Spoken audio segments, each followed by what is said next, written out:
तो बच्चों हम लोगों ने पूरी जलराशियाँ पढ़ ली कि कितनी जलधाराएँ हैं और कैसे कैसे प्रोवाइड कीजिए। मैं चाह रहा हूँ आप लोग उसको 5 मिनट में फिर से एक बार पूरा रिविजन कर लें। हिंद महासागर की जलधारा है, अटलांटिक महासागर की जलधारा है और प्रशांत महासागर की जलधारा है। ठीक है, मैं आपको एक बार रिवाइज करा रहा हूँ। Okay yes sir. चलिए देखते हैं लोग, शुरुआत करते हैं अटलांटिक महासागर की जलधारा से भी। ठीक है, देखिए अब अटलांटिक महासागर की जलधारा क्या है, विश्वरेखीय जलधारा जो आगे की तरफ बढ़ती है, क्या करती है, 2 दिशाओं में घूमती है, एक दक्षिण की उत्तर की तरफ और दूसरी दक्षिण की तरफ। और एक जलराशि यहीं पर क्या होती है, विपरीत मतलब जो है विपरीत दिशा में घूम कर जाती है। तो इस जलराशि का क्या नाम हो जाता है बेटा, ये बताते चलेंगे आप लोग।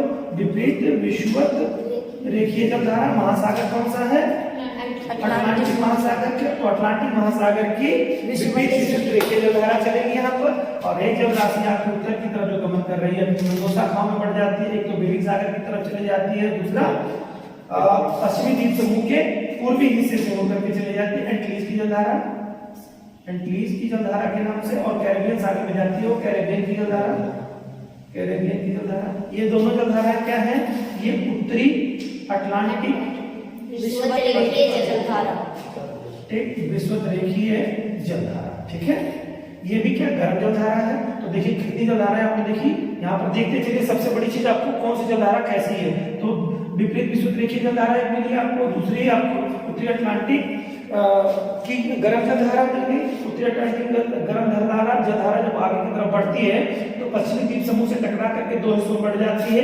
एक तो एंटीज की जलधारा के नाम से आगे बढ़ जाती है, दूसरा कैरेबियन सागर में जाती है। कैरेबियन सागर में जाने के कारण से यहाँ पर जल का दबाव पड़ता है, तो मैक्सिको की खाड़ी से एक जलधारा निकलती है फ्लोरिडा के तटों से हो करके। तो फ्लोरिडा की तरफ से निकलने के कारण से इसको क्या फ्लोरिडा की जलधारा कहते हैं, फ्लोरिडा की जलधारा। और फ्लोरिडा जलप्रपात से होकर हैटरस द्वीप तक, ठीक है, कहां तक, हैटरस द्वीप तक एक जलराशि चलती है फ्लोरिडा की जलधारा के नाम से। और इसी जलराशि में, फ्लोरिडा की जलराशि में ही आके तीसरी जलधारा मिल जाती है। तो फ्लोरिडा की जलधारा जो है और ज्यादा ताकतवर हो जाती है। फ्लोरिडा की जलधारा जब तक हैटरस द्वीप तक पहुंचती है, हैटरस द्वीप से लेकर के ये न्यू फाउंडलैंड द्वीप तक या इसको ही क्या कहते हैं, ग्रांड बैंक क्षेत्र कहते हैं, ग्रांड बैंक, यहाँ तक जलराशि जाती है। तो इसको ही, चूंकि ये निकली हुई है मैक्सिको की खाड़ी से जलराशि फ्लोरिडा वाली, तो ये जो फ्लोरिडा की जलधारा और एंटीज की जलधारा मिलती है तो काफी शक्तिशाली और पावरफुल हो जाती है। तो ये कौन सी जलधारा बन जाती है, गल्फ स्ट्रीम बन जाती है। और ये स्ट्रीम है, इसके साथ लगा स्ट्रीम, यानी सबसे बड़ी और सबसे विशाल जलधारा के रूप में विश्व में जानी जाती है। ठीक है, तो ये गल्फ स्ट्रीम हो जाती है।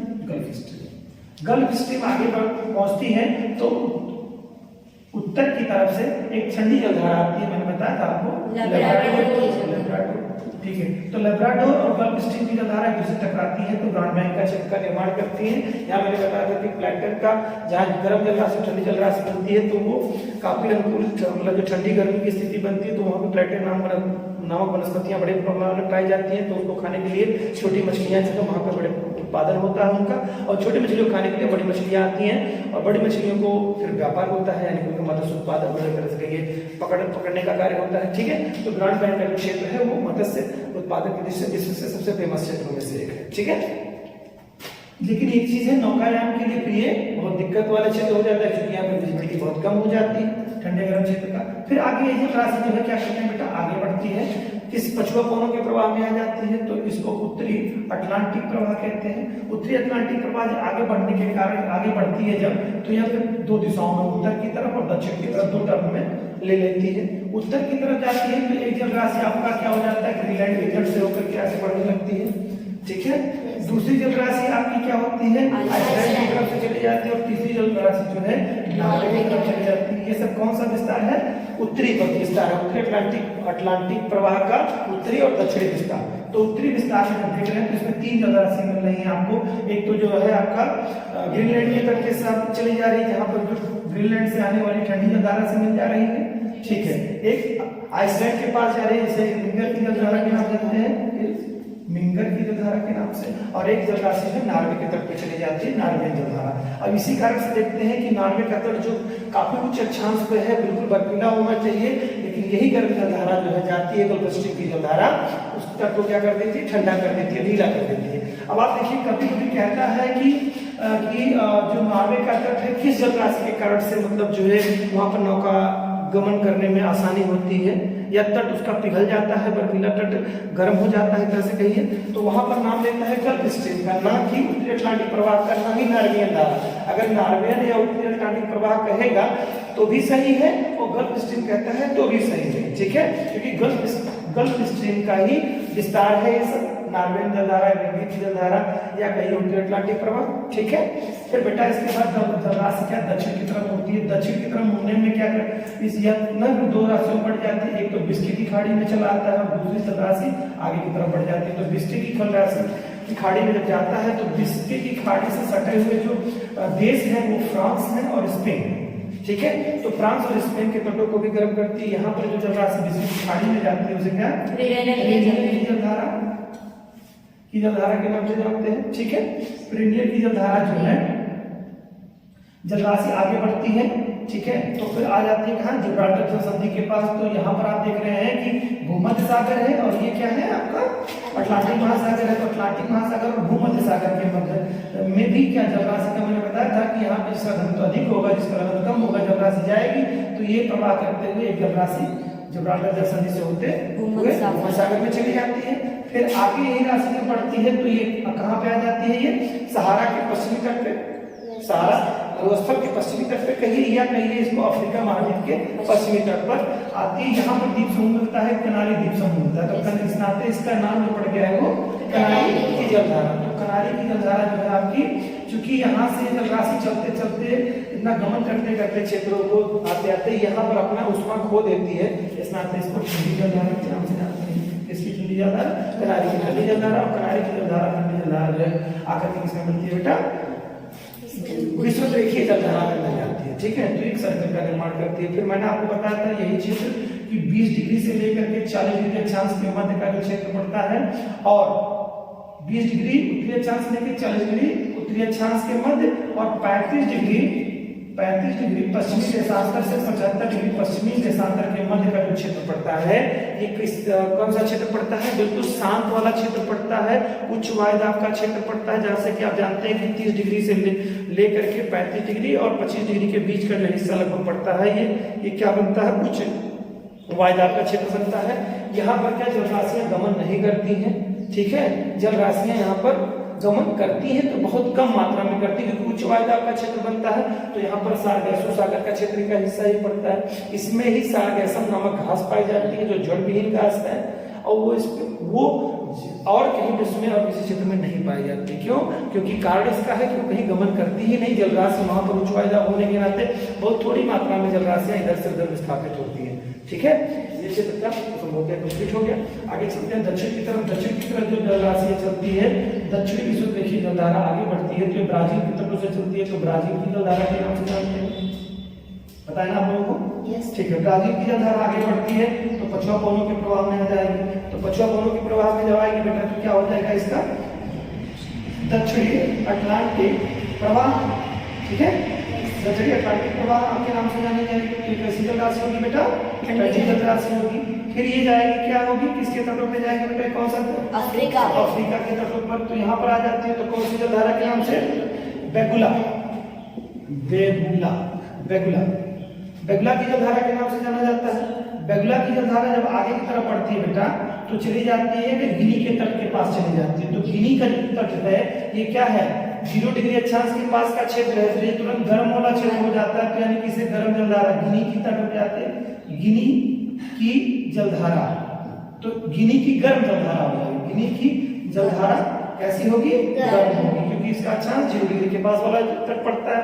फिर ये जलराशि मिलकर के सर्किल का निर्माण कर देती है। फिर यहाँ पर आप देखेंगे कि ये क्या है, पछुआ पवनों के क्षेत्र में अगर हम आएंगे तो ये महाद्वीप अमेरिका, दक्षिणी अमेरिका के एक द्वीप पड़ता है फ्रॉकलैंड द्वीप। तो यहाँ पर एक जलराशि चलती है जिसे फ्रॉकलैंड की जलधारा के नाम से जानते हैं, फ्रॉकलैंड की जलधारा। तो फ्रॉकलैंड की जलधारा कैसी होगी, ठंडी होगी, ठीक है। तो इतनी जलधारा इसमें है।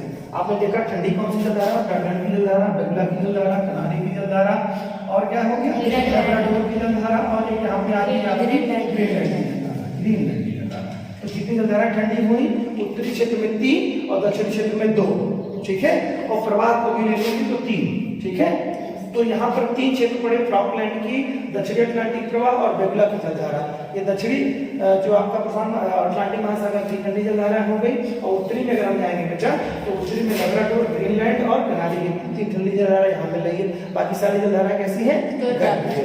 अब आ जाते हैं हम लोग प्रशांत महासागर में। प्रशांत महासागर का जो है विषुवत प्रवाह आगे की तरफ बढ़ता है, ठीक है। तो इसको कौन सी गंगा से जानी जाएगी?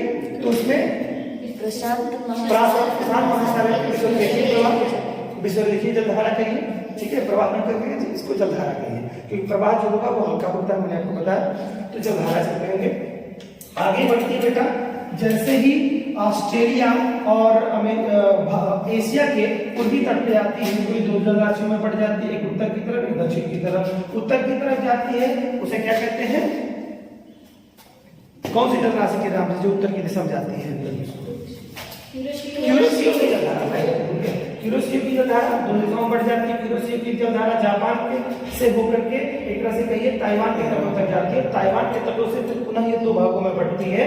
एक चली जाती है जापान के हिस्से में, जापान के पूर्व की तरफ से, और जापान की पश्चिम की तरफ से। तो जापान की जो पूर्व की तरफ से जाती है उसे क्यूरोसियो की जलधारा के नाम से ही जानते हैं, और एक जापान के तट से जो है गुजरती है होकर के जाती है, इसको जानते हैं सुसीमा की जलधारा के नाम से जानते हैं, ठीक है। ये दोनों जलधारा कैसी है? गर्म जलधारा है। फिर ये जलधारा जाती है आगे, ये जो क्यूरोसियो की जलधारा है ये पछुआ कोनों के प्रवाह में आ जाता है, तो ये फिर उत्तरी प्रशांत महासागरीय प्रवाह कहलाता है। उत्तरी प्रशांत महासागरीय प्रवाह आगे जाने के बाद में 2 दिशाओं में मुड़ जाता है, एक उत्तर की तरफ और दूसरा दक्षिण की तरफ। उत्तर की तरफ जो मुड़ता है वो फिर 2 राशियों में बढ़ जाता है। उत्तर की तरफ जो मुड़ने वाली जलराशि होती है उसको क्या कहते हैं? एल्यूशियन की जलधारा। किसे? एल्यूशियन की जलधारा। एल्यूशियन की जलधारा। एल्यूशियन की जलधारा जो है 2 हिस्सों में बढ़ती है। एक तो चली जाती है बेरिंग जल भूमध्य के साथ पास में, या कहिए कि बेरिंग सागर की तरफ चली जाती है। बेरिंग सागर की तरफ चली जाती है। दूसरी चली जाती है अलास्का की तरफ। अलास्का की तरफ जाती है तो उसको अलास्का की जलधारा के नाम से जानते हैं, जो कि गर्म जलधारा है। और उसके अलावा एल्यूशियन की जलधारा यह भी गर्म जलधारा के रूप में हो जाएगी। यही जो अलास्का की जलधारा है, यहीं पर ही आपको कौन सा वो मिलता है? ब्रिटिश द्वीप समूह मिलता है, ब्रिटिश कोलंबिया द्वीप समूह, ठीक है। तो इसी के कारण से इसी को ही ब्रिटिश कोलंबिया की गर्म जलधारा, ठीक है। और या इसको ही अलास्का की जलधारा। समझ गए होंगे आप लोग? फिर इसके बाद में दक्षिण की तरफ एक जलराशि आती है, वो किससे? अमेरिका के पश्चिमी तट से होकर के जाती है, कैलिफोर्निया की खाड़ी से मिल करके जाती है। तो ये ठंडे स्वरूप में होती है, ठीक है। तो कैलिफोर्निया की जलधारा के नाम से जानते हैं। कैलिफोर्निया की जलधारा पुनः आकर के क्या है? विषुवत रेखीय प्रवाह में मिल जाता है, ठीक है। विषुवत रेखीय जलधारा के रूप में एक जलराशि यहाँ पर ही की जो विपरीत विषुवत रेखीय जलधारा के रूप में कन्वर्ट, एक विपरीत क्यूरोसियो की जलधारा के रूप में जाती है। वो कहाँ से पड़ती है? अमेरिका के पश्चिमी तट से लेके और हवाई द्वीप समूह जो देख रहे हैं बच्चे यहाँ पे हम लोग, हवाई द्वीप समूह जो आपको दिखेगा, इस हवाई द्वीप समूह के मध्य में कौन सी जलधारा से चलती है? क्यूरोसियो की जलधारा। विपरीत क्यूरोसियो की जलधारा के जो प्रवाह की दिशा होती है वो कहाँ से? पश्चिमी अमेरिका से, अमेरिका के पश्चिमी तट से लेकर के हवाई द्वीप समूह के मध्य में चलती है। वो कौन सा होता है? यही जो उत्तरी प्रशांत महासागरीय प्रवाह में विपरीत जो दिशा, जैसे कि यहाँ पर विषुवत रेखा में चल रहा था आपका एक विपरीत विषुवत रेखीय जलधारा, उसी तरह से यहाँ पर क्यूरोसियो की जलराशि है, इसमें भी हवाई द्वीप से लेकर के और अमेरिका के पश्चिमी तट के मध्य में चलती है जलराशि, ठीक है। तो ये चीज आपको यहाँ पर हो गया, ठीक है। अब चलते हैं इसके दक्षिणी हिस्से में। दक्षिणी हिस्से में जब आ जाएंगे बेटा तो यही जलराशि क्या होती है? इसका दक्षिणी प्रशांत महासागरीय जो प्रवाह होगा, दक्षिणी प्रशांत महासागरीय विषुवत रेखीय जो जलधारा है, ये आपकी ऑस्ट्रेलिया की तट से होकर के चलती है। तो ऑस्ट्रेलिया की पूर्वी जलधारा के नाम से जानते हैं इसको, ऑस्ट्रेलिया के पूर्वी जलधारा। ऑस्ट्रेलिया की पूर्वी जलधारा गर्म जलधारा है। यह बेटा फिर आगे बढ़ती है जब न्यूजीलैंड से होते हुए ये आगे बढ़ती है तो पछुआ कोनों के प्रवाह के क्षेत्र में आ जाती है फिर से। तो फिर यहाँ पर क्या हो जाएगा? प्रशांत महासागर का दक्षिणी प्रशांत महासागरीय प्रवाह, ठीक है, कहलाएगा। दक्षिण प्रशांत महासागरीय प्रवाह जो है ये कैसे स्वरूप का है बेटा? ठंडे स्वरूप का है। ठंडी जलराशि जब जाती है वो किसके? पेरू के तट पर आएगी तो क्या होगा? पेरू की ठंडी जलधारा के नाम से जाने जाते हैं, पेरू की ठंडी जलधारा। पेरू की ठंडी जलधारा, पेरू की ठंडी जलधारा को ही हम्बोल्ट की जलधारा भी कहते हैं, क्योंकि हम्बोल्ट महोदय ने इसको बोला था, हम्बोल्ट में, ठीक है, हम्बोल्ट। ठंडी जलधारा। ये जलधारा जाती है फिर क्या होगी, किस रेखा में मिलेगी, किस जलधारा में मिलेगी, विषुवत रेखीय जलधारा मिलेगी। तो यहाँ पर कौन सा जलधारा, फिर उसके बाद में क्या, ये दक्षिणी प्रशांत महासागरीय प्रवाह, ये भी ठंडी जलधारा। ठीक है, इसमें आप लोगों ने देखा कि यहाँ पर एक जलधारा हम और भी देखना था, यहाँ उत्तर से ठंडी जलधारा आती है जिस तरह से लकाडोल की तरह। कौन सी जलधारा, क्यूराइल, इसी को ही ओयोशियो की जलधारा कहते हैं, ओयोशियो की जलधारा के नाम से जानते हैं। ये पुनः दो शाखाओं में विभक्त होती है, एक तो ओकोटस से आगे की तरफ चली जाती है और दूसरा आगे की तरफ इधर अग्रसर होती है, जो कि मिलती है क्या, क्यूरोशियो की जलधारा से। ठीक है, यहाँ ग्रांड बैंक का एक तरह से बड़ा क्षेत्र बन जाती है, मत्स्य उत्पादन का एक बड़ा क्षेत्र यहाँ पे भी बनता है। ठीक है, कौन सी जलधारा, क्यूराइल की जलधारा या ओयोशियो की जलधारा। इसी की दूसरी शाखा ओकोटस सागर में जाते हैं, ओकोटस की जलधारा के नाम से आता है। तो ये भी ओकोटस की जलधारा जो है वो भी कैसी जलधारा है, ठंडी जलधारा है। ठीक है, क्यूराइल की या ओयोशियो या ओकोटस की जलधारा ठंडी जलधारा। ठीक है, तो यहाँ पर देखा आपने ठंडी जलधारा के बारे में, केवल दो जलधारा यहाँ पे मिली। इसमें प्रशांत महासागर में ठंडी जलधारा, उत्तरी प्रशांत महासागर में दो ठंडी जलधारा यहाँ पे मिली। फिर आप दक्षिण प्रशांत महासागर में चले आए तो पेरू के तट के पास में ठंडी जलधारा मिली आपको, और ये जो प्रवाह है दक्षिणी प्रवाह, ये भी ठंडा हो गया। आगे देखेंगे बेटा, यही जो पेरू की ठंडी जलधारा, कहीं कहीं आप पढ़ेंगे गर्म जलधारा। ये क्यों होता है, इसका विस्थापन कैसे होता है, एल नीनो ला नीना क्या है, इसके बारे में हम लोग अगले कॉन्सेप्ट में देखेंगे। हिंद महासागर के बारे में रिविजन कर लेते हैं 2 मिनट में। हिंद महासागर की जो जलधाराएं हैं इसमें क्या है, हिंद महासागर में सेम ही कंडीशन होती है, विषुवत रेखीय जलधारा चलती है, एक उत्तरी हिस्से में चली जाती है, गर्म जलधारा हो जाएगी, वो क्या होगी, उत्तरी हिंद महासागर की विषुवत रेखीय जलधारा, फिर उसके बाद दक्षिणी हिंद महासागर की विषुवत रेखीय जलधारा। ठीक है, तो उत्तर वाली जो जाती है तो वो फिर घूम करके वहीं रह जाती है और ये हवाओं के प्रभाव में आ जाती है। मैंने बताया था आपको कि नुमाइंदा का क्षेत्र बनता है भारत में, तो उसके कारण से दक्षिण पश्चिम मानसून चलने लगा। दक्षिण पश्चिम मानसून चलने के कारण से यह जलराशि दक्षिण पश्चिम दिशा से उत्तर पूर्व दिशा की तरफ चलती है, तो वो भी गर्म जलराशि के नाम से आई है। उत्तर पूर्व की गर्म जलराशि, फिर उसके बाद में यही जब रिटर्न होती है इधर इस दिशा में, तो क्या हो जाएगा, उत्तर पूर्व से चल रही है दक्षिण पश्चिम को, और यहाँ दक्षिण पश्चिम से उत्तर पूर्व को, तो दोनों जलराशि चाहे उत्तर पूर्व की गर्म जलधारा कहिए या दक्षिण पूर्व की हिंद महासागर की गर्म जलधारा, दोनों गर्म जलधारा होंगे। ठीक है,